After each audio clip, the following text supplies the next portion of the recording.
Y con estos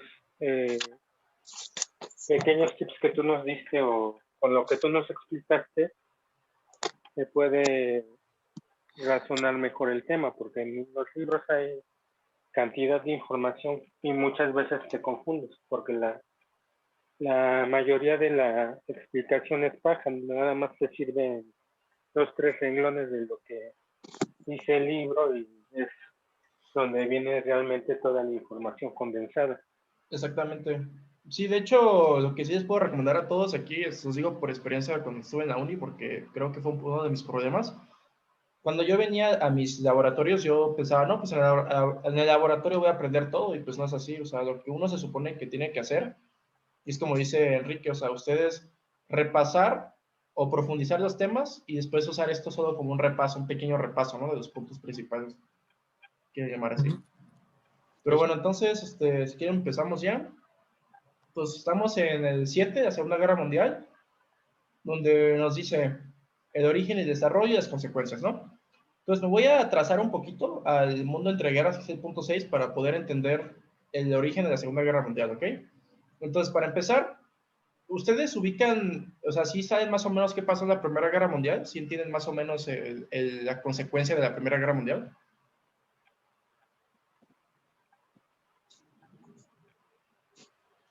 Sí, sí, un poco. Sí. Bueno, o sea, resumo rápidamente.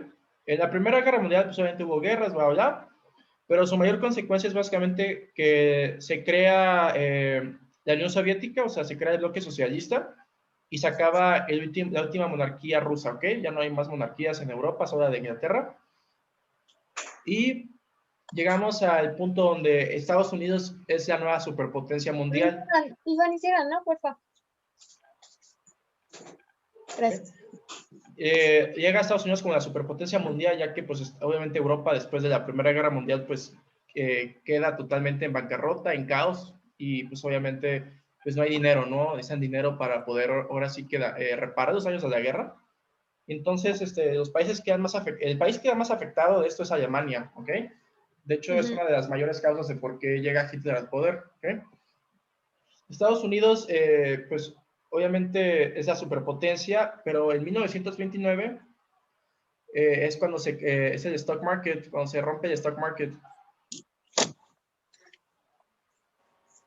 En inglés es stock market crash, ¿ok? De 1929. Básicamente, ¿qué pasó aquí? Básicamente, Estados Unidos estaba prestando tanto dinero, tantos créditos, que la gente de los países como Alemania, como Francia, como, ¿qué más? Sí, como Francia, España, España no, más bien Francia y Alemania, ¿no? Que son los principales de la guerra. Inglaterra también puede ser otro.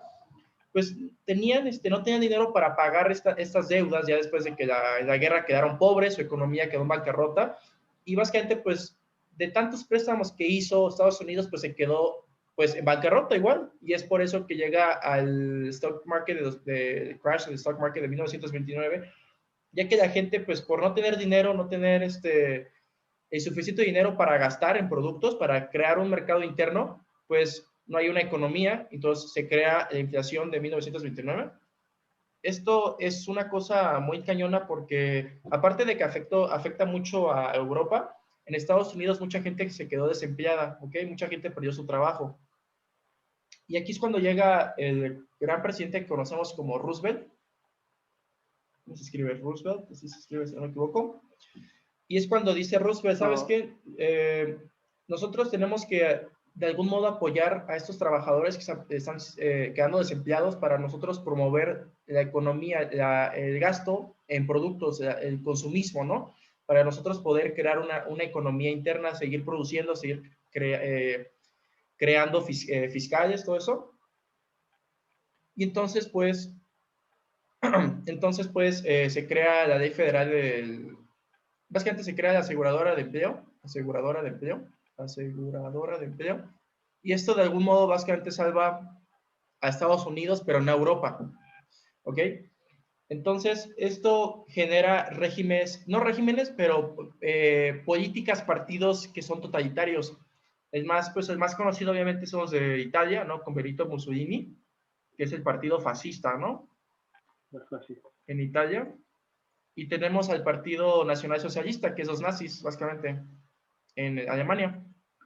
Hay que entender que en este tiempo, cuando se creó todo esto, en los años, en los años 20, 30, los italianos, ellos como Mussolini sí llegaron al poder primero que los alemanes, ¿ok?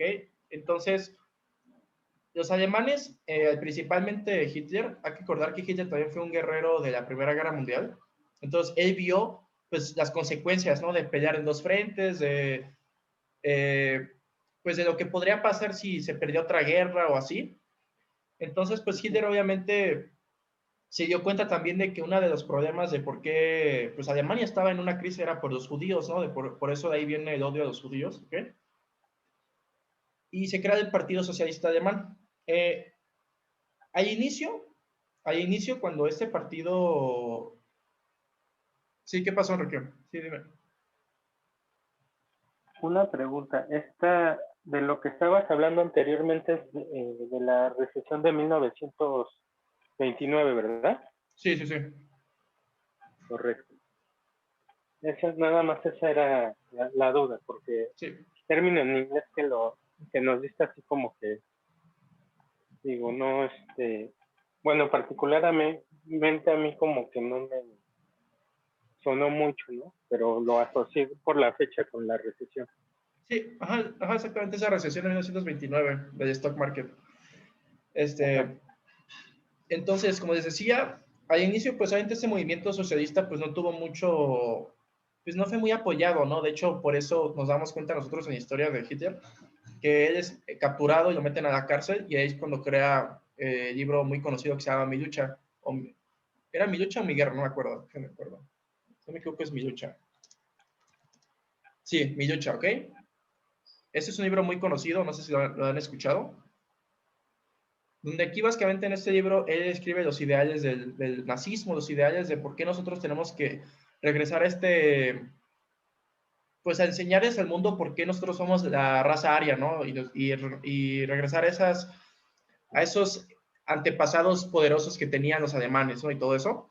Y ahí es donde empieza a ser ya como que el tipo de segregación, racismo, ¿ok? Pero bueno, él escribe ese libro, sale de la cárcel y en 1933 básicamente llega al poder, ¿ok? Obviamente, ¿cómo llegó al poder? Pues muy sencillo, matando a otros candidatos, obviamente agarrando un fuerte movimiento paramilitar, podría decirse, y entonces pues llega al poder y llega el nazismo, ¿no? Una causa de por qué esto es, pues por lo que les digo, de 1929, de que pues Alemania, Italia pues, estaban pasando momentos económicamente muy mal, estaban muy mal económicamente, y pues ellos necesitaban un cambio, ¿no? Y pues este cambio, el Partido Nacional Socialista, pues te daba ese cambio radical, ¿no? Les estaba ofreciendo este cambio radical para poder otra vez llegar a una mejor forma de vida, ¿no? Por eso, pues a muchos alemanes les gustó esta idea. Obviamente no todos les parecía, pues, algunas cosas, como les digo, que es el racismo, la ideología antijudía, anti todo eso, antirracial, pero pues tenían que creer en ella en cierto modo o actuar como que les gustaba eso porque pues si no les iba a ir peor, ¿no? Entonces, ya dicho esto origina básicamente pues a la Segunda Guerra Mundial, estos grupos totalitarios. Otro lugar que podemos ver esto es en España, que de hecho es el primer conflicto armado donde se ponen a prueba las armas soviéticas y alemanas, porque hay que entender que la guerra civil de España con Franco, ¿okay? Su partido se llamaba la Falange, ¿ok? Eso puede ser motivo de pregunta. La guerra civil de España es de 1936 a 1939, donde Franco es el fascista, por decirse, y él tenía que, pues dio un golpe de Estado básicamente contra los socialistas, porque en ese tiempo acuérdense que España se llamaba la República Española, ¿ok? Eran socialistas. Y no sé si ustedes saben que Lázaro Cárdenas, de hecho, Lázaro Cárdenas, el presidente mexicano, le dio asilo a muchos españoles, no sé si hayan leído eso, en la guerra civil española, le dio asilo a muchos españoles socialistas. Pero bueno, en esta guerra civil es el inicio básicamente de la Segunda Guerra Mundial, porque oficialmente no inicia ahí, pero es el primer conflicto donde se ponen a prueba los Panzers, ¿no? Los tanques alemanes y los tanques soviéticos. Y después de todo esto, voy a borrar esto, el 1 de septiembre de 1939, Alemania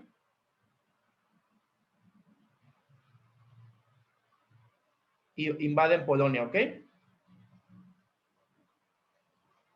Y curiosamente, en este año, cuando Alemania invade Polonia, que es el inicio de la Primera Guerra Mundial, los rusos también invaden Polonia, o sea, la Unión Soviética. Porque hay un tratado que no sé si va a venir en su examen, pero no, la verdad no sé si lo preguntan, pero hay un tratado que se llama el de Molotov, Tratado Molotov, donde los nazis, bueno, los alemanes con los soviéticos se dividen Polonia, ¿ok? Básicamente. Y ya después, en 1940, Alemania captura París, o sea, captura Francia, ¿ok? Le gana a los franceses. Y básicamente en este momento, en 1940, Alemania ya se puede considerar como una potencia mundial en Europa, ¿ok? Entonces, ¿qué pasa aquí? Los americanos son neutrales, obviamente. Los franceses como los ingleses, pues ya pierden demasiados soldados, demasiados tanques, demasiado ejército, podría decirse. Porque tenemos que entender que cuando los alemanes invaden Francia, ellos emplean una táctica llamada Blitzkrieg, que es la famosa guerra, la palabra en español sería la guerra relámpago. Okay, no sé si han escuchado de eso, que es básicamente un nuevo estilo de guerra moderna con tanques y aviones. Okay. Se usa la Blitzkrieg, capturan Francia y Inglaterra, pues obviamente hay una batalla muy importante, también tienen que conocer esa batalla de Dunkirk, que es cuando los ingleses, pues, y los franceses, la resistencia francesa se ve forzada a huir a Inglaterra, ¿ok? Y pues aquí, pues Alemania, les digo, es una potencia, van ganando la guerra sin ningún problema, pero después se les ocurre la grandiosa idea de invadir la Unión Soviética, ¿ok? En 1941, con el plan Barbarroja. Barbarossa, perdón. El plan Barbarossa. No sé si han escuchado de este plan. No sé si lo han escuchado por ustedes. Básicamente este plan era cuando movilizan en verano, porque fue en verano, al ejército alemán para invadir a la Unión Soviética, ¿no? Todo esto.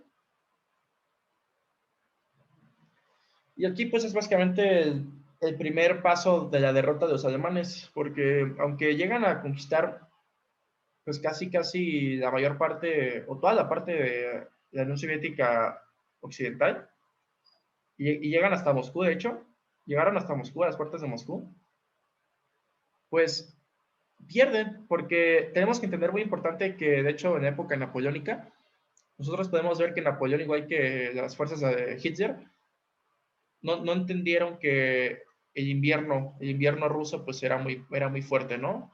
Y pues obviamente esos ejércitos alemanes, los ejércitos de Napoleón antes, no tenían los suministros, no tenían la capacidad para aguantar este frío, ¿no? O aguantar esta guerra ¿cómo se dice? Hay una palabra.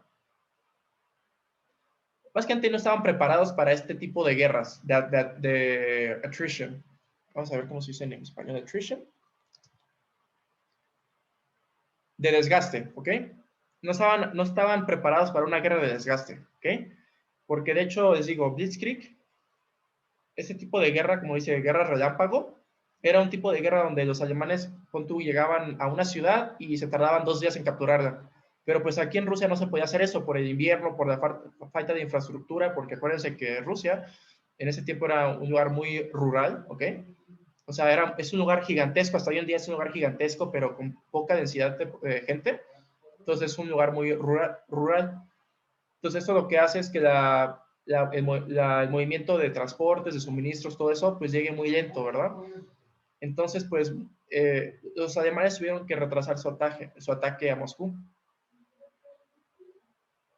Y aquí es donde empiezan los contraataques, porque en este tiempo, cuando 1942, cuando Alemania dice, bueno, no podemos capturar Moscú, vamos a capturar otros lados, vamos a expandirnos, ¿no? Como por aquí o por acá. Pues tenemos la famosa batalla de Stalingrad. ¿Se escribo? La famosa batalla de Stalingrado de 1942. Y aquí es básicamente donde el ejército ruso después de una batalla muy cabrona, o sea, sí fue muy demasiado cabrona, rodean al ejército alemán. Y pues el ejército alemán se rinde.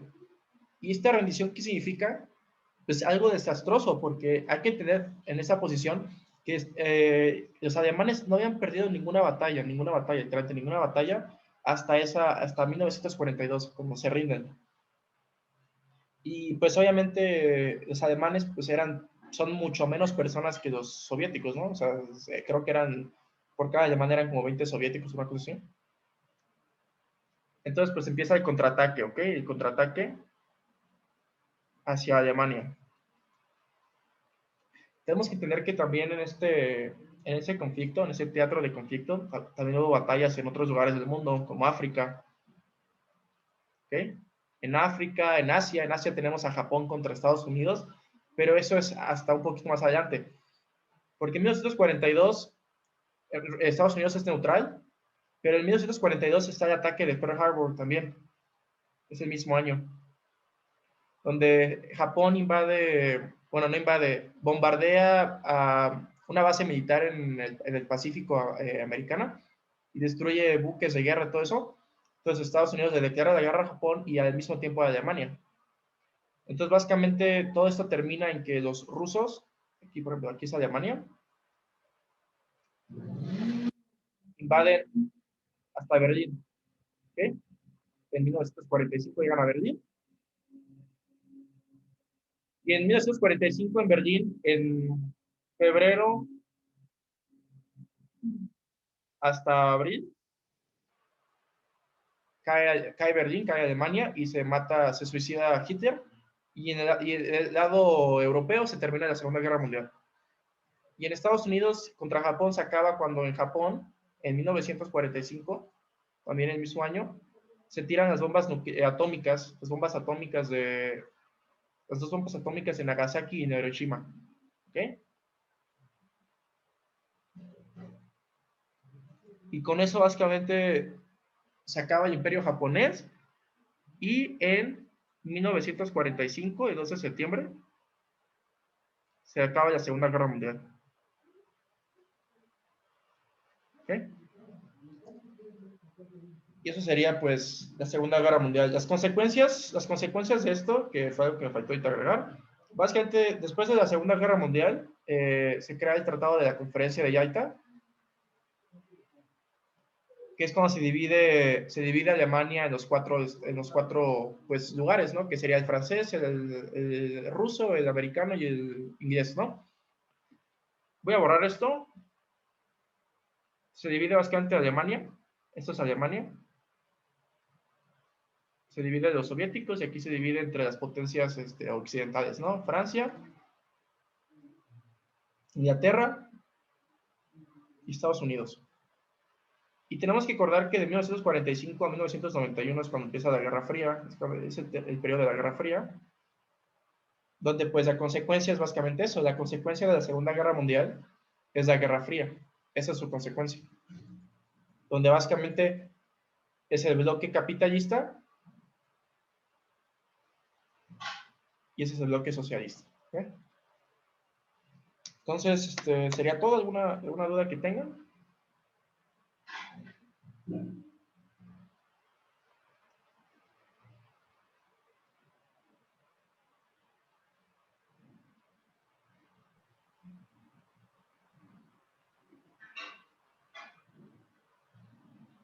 ¿No hay dudas? ¿No hay dudas? Yo tengo una pregunta. Sí, sí, dime, Ivana. Entonces, ¿se podría decir que esa es la única consecuencia de la Segunda Guerra Mundial? ¿La Guerra Fría? Bueno, obviamente las consecuencias, pues es la Guerra Fría y a lo mejor puedes decir ahí que los territorios, ¿no? Que básicamente la Unión Soviética se expandió y pues Alemania ya no existe como país y que Ok. Japón, pues obviamente Japón pues ya no es potencia mundial, ¿no? Igual Italia ya no es potencia mundial, ya se acaba, pero la mayor consecuencia efectivamente es la Guerra Fría, porque o sea, después de la Guerra Fría, pues digo, después de la Segunda Guerra Mundial, pues, ¿qué queda? El bloque socialista contra los capitalistas, ¿no? O sea, Rusia contra Estados Unidos, que son los vencedores. Entonces, pues esa mayor consecuencia, la más importante, al menos, tienes que entender. Ok. Ahí tengo algo que agregar, Sí, dime, sí pasó. porque como consecuencia de la Segunda Guerra Mundial, también a Japón se le prohíbe tener ejército. Y de hecho los gringos lo invaden. Entonces, hasta la actualidad hay bases norteamericanas dentro del territorio gringo, del territorio japonés. Sí, sí, sí, Y de los que hecho sí. tienen que pagar ese la Los daños de la manutención guerra, de los ¿no? soldados gringos, Ujú. digamos, son los japoneses. Ya no los mantiene directamente Estados Unidos, porque ese fue también parte de un tratado que ellos firmaron. Que Japón iba a abandonar las armas, de poner las armas, pero iba a quedar, entre comillas, bajo el protectorado de los Estados Unidos. Ajá. Sí, sí, sí, sí. De hecho, eso lo podemos ver hasta hoy en día, como decías. Uh-huh. Pero sí, eso Por sería, eso. de hecho, sí. Y bueno, también, bueno, eso a lo mejor no viene en el tema porque no es parte de la Segunda Guerra Mundial, pero se podría ver como una causa de que Japón hubiese sido también derrotado, porque en ese periodo de tiempo estuvo también en conflicto con China, porque ambas naciones querían conquistar lo que es Corea del Sur y Corea del Norte. Sí, sí, sí, sí. Japón, bueno, eso sí se no agregué, eso es verdad. La parte de China contra Japón, básicamente se los digo aquí rápidamente si quieren, que sí tiene razón aquí el Ajá. compañero, es algo que se me faltó. Japón básicamente invade Manchuria, invadió Manchuria, porque hay que recordar que en ese tiempo China estaba dividido en el bloque de la Kuomintang, si no me equivoco, Kuomintang se escribe, y el bloque pues, socialista de Mao Zedong. Básicamente hay una guerra entre ellos. No sé si ustedes saben dónde queda Taiwán, ¿sí saben dónde es Taiwán? Que es la islita que está al lado de China. ¿Sí lo ubican?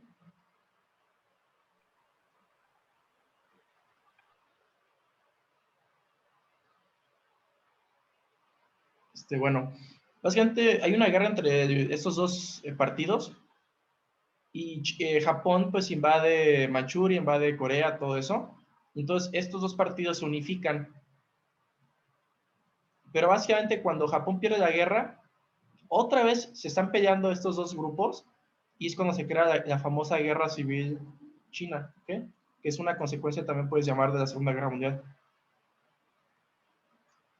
Porque pues Japón, como tenemos que entender, invadió China, también invadió Filipinas, invadió básicamente casi toda la parte Indochina, ¿okay? Toda la parte de Indochina, Vietnam, Malasia, todo eso, que es la famosa Guerra del Pacífico. Solo que esa no es muy importante porque en realidad la única parte importante de pues no que eso no sea importante, sino en los exámenes, siempre te van a preguntar sobre lo de Pearl Harbor o las bombas atómicas y ya, te preguntan esto. Pero sí es algo que pueden agregar, básicamente sí es verdad que hubo una guerra indo-japonesa, chino-japonesa, perdón. Eso, no sé si eso era lo que querías agregar, Quique. Sí, de hecho, nada más era un pequeño paréntesis. Como tú dices, esto no lo preguntan porque es como un tema nada más de cultura que le pertenece a los chinos y a los japoneses. No repercutió tanto a nivel internacional. Yo me enteré de eso porque yo investigo la historia de los países orientales. Oh, ya, sí, Por sí, sí. eso me Sí, esto enteré de de todo hecho, sí, de hecho esto es creado, o sea, toda esta guerra, no por cultura general si quieren, es porque la dinastía Qing pues ya no servía, se creó esto, y cuando llegaron los japoneses, cuando invadieron Manchuria, que es como por aquí norte de China, crearon un gobierno provisional con el emperador Puyi, que antes fue el último emperador de China, el último emperador de la dinastía Qing. Es una película muy buena, de hecho, se pueden ver. Pero sí, eso ya es más, ahora sí que es más profundizado, ¿no? Es profundizar lo profundizado. Ujú. Pero sí, pero si no hay dudas, pues ya sería todo, chavos. Ya espero que les haya ayudado de algo la clase, ¿no? Que hayan podido aprender. Y de hecho, bueno, a mí en lo particular me sirvió mucho para recordar ciertos puntos importantes porque, digo, después de tanto tiempo sin estudiar, sí como que las ideas están ahí, pero están difusas, o sea, no las, en mi caso en particular no las puedo asociar correctamente. Entonces, con esto que tú me ayudaste ahorita con el tema y todo, ya se volvieron a alinear todas y ya tengo la cronología correcta en este tema. Pues qué bueno, amigo, que te haya ayudado. Espero, pues ahorita comenzar pues para cuando expliques los dos temas que nos faltan, ¿no? Que es el 8 y el 9. Espero, pues, poder, pues, darte otra vez un repaso, ¿no? Contigo, ahí, puedas, practicar. Y aquí voy a estar pendiente para tomar estas pequeñas clases. Muy bien, hermano, muy bien. Oye, quería pedirte una pregunta. No sé si puedas, aceptar, mi solicitud de las preguntas que pusiste, porque me pide, un código o algo así. Un código. O sea, no sé si te va tu correo. Porque yo con gusto podría explicar las preguntas de ahí, si quieren. Ah, ya sé. Mira, déjalo. Lo que pasa es que ese drive le pertenece directamente al que me vendió las preguntas. Y Sí, yo desde ahí las puedo descargar. Las voy a descargar a mi drive y al rato te paso el link para va, que va, va, va, va, va. Sí, vayamos yo las puedo viendo. explicar, ¿eh? Las puedo explicar si quieren eso, sin ningún problema. Digo, a lo mejor nos pueden servir a todos para ir mejor preparados al